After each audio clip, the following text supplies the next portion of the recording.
Hey guys. Long time no see. I figured we'd do a little Q&A. Roma asks, what has been the hardest thing you've had to give up in order to get back on the road to recovery? I think I've had to give up my pride. Like a full, complete leveling of my pride to get back on the road to recovery, whether it be from a relapse when I was struggling with my alcoholism, whether it be from a setback with my mental health. It just takes a complete flattening of your ego and pride to humble yourself enough to try something new that you haven't done before. Rasmus Anderson asks, so instead of thinking all negatively about mood disorders, I wonder, have your mental breakdown mood disorders had any positive, uplifting, or improving impacts on your life? If so, please name a few. The thing about mood disorders is, like, when you're in them, there's nothing redeeming about them. They are truly just miserable. They're dangerous, they're painful. It's just like living in lava. You'll never get comfortable and find any sort of like enlightenment there. But afterwards, there are of course some things that might sound straightforward. They might sound like common sense that do sort of come over you. Like, one, you just appreciate feeling okay. I think before my mood disorder, I was just really focused on feeling amazing, and I would chase that feeling in ways that were clearly unhealthy. Of course, I'm relating more for myself in terms of chasing after parties, drugs and alcohol, sex, adrenaline, whatever. You kind of you think you need to get to this great place, and then you go through like a severe mood disorder, you barely make it out, and then you come out of it and you really start to value just feeling neutral, feeling okay. You realize it's something worth cherishing. So I think in general, just perspective really improves after mood disorders. Tachin asks, is it normal losing feelings towards the things that inspire you to do things when you're going through depersonalization? Yeah, of course. I mean, whether it be depersonalization, mood disorders in general, really hard life circumstances, apathy is the name of the game. And the key, in my experience, is figuring out structure and organization and a schedule that you're willing to maintain even when you're apathetic. I say this on this channel, and I'm going to always say this on this channel: let your feet take you to where your brain will soon follow, because it does. And then when you do, when your brain does catch up and you start to actually have some motivation and intrigue in what you're doing again, you're really grateful that you just did the shit anyway. Easier said than done. Jamie, 1982, asks, what are some top misconceptions, myths of depersonalization? That's not a real thing. I'd say that is the most wide misconception, is that because it's such a niche area of mood disorder, depersonalization, of course, being this feeling like you're in a dreamlike state, I think the biggest misconception is that it's not real, or that it's all in your head. I suggest everyone watch the movie Numb with Matthew Perry. Eye-opening. Share it with anyone who doesn't believe you. True Review Beauty UK. Question: do you believe technology in this day and age contributes to stress and depression? And do you believe we should teach our children from an early age awareness of depression and strategies to prevent the condition in the next generation? To the second question, yes, of course. I think the more that the topic of depression and mood disorders in general becomes commonplace, the better we're going to be going forward. And the more comfortable people are going to feel just expressing when it is that they feel depressed or anxious. I think a lot of us have shame. So like when we feel down, we might come up with reasons that we don't think we deserve to feel down. We might judge ourselves. We certainly don't want to tell anyone, because what if I get labeled and put into a box? And so we don't. But if the conversation is like started early, then it won't be so uncomfortable to admit when it's happening. Most of us will go through some bout of depression in our lives. Most of us understand that, some worse than others. I think technology is, like many things, okay in moderation. I think people that live their life on their phones, as you might hear people saying, tend to be more antisocial and might lose some of those interpersonal skills that will absolutely create a more valuable sense of well-being, connection with another human being gets lost when we all start doing it all here. We're all here. However, I can also easily say that having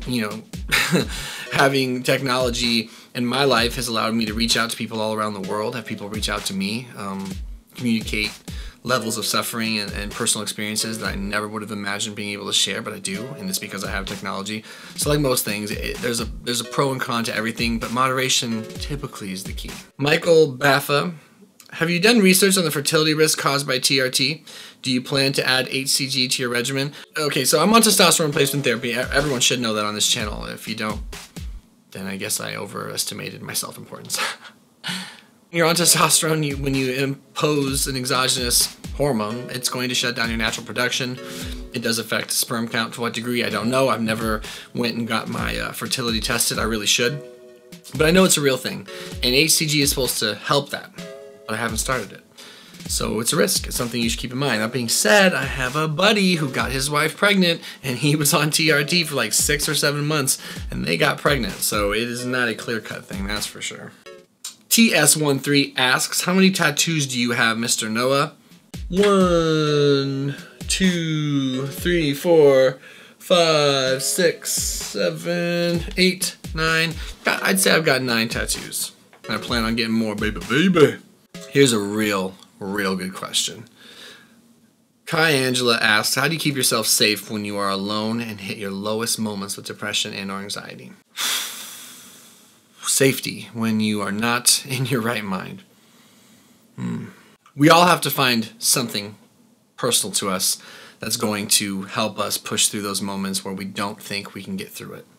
I think something that's always helped me is this idea that other people have gotten through it, so why can't I? I also try to remember that future me will really appreciate if of the me right now who's suffering, if I can be brave. Given now that I'm in the future, I'm removed from my mood disorder, I'm so glad I hung in there.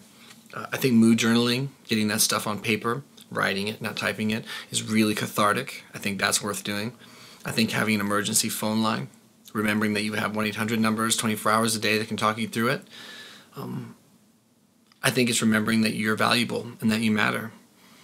And that no matter how bad it feels, no matter how many times you tell yourself, I just can't take this anymore, I want you to rephrase it to something more along the lines of, I almost can't take this anymore, because you're stronger than you think. We all are. And I know suicidality. I know what it's like to feel like I may lose control of my hands and they just might hurt me. I think it's really important that as many people as you trust know where you're at, regardless of how embarrassed that might make you feel. And I think it's really important that when you get to those moments, you have a foundation of self-care that will back you up. The biggest risk a lot of us run is that we don't do the things that are particularly helpful when we're feeling okay to maintain our wellness. We get out of the habit of exercise. We get out of the habit of watching our diet. We get out of the habit of meeting with a mental health provider. We get out of the habit of taking our supplements or taking our medications or doing our yoga or making our beds or saying our prayers. We get out of the rituals that keep us well when we start doing well. And then we get to these moments you speak of where, like, how do I stay safe? If you have a routine and a structure of safety, it's a lot easier once you get in that place to know what to do. Because your brain's going to be telling you all sorts of bullshit. But if you already have it ingrained in you, your routine, your schedule, your structure, your plan for when these sort of things happen, you fall back on those habits, and they might save your life.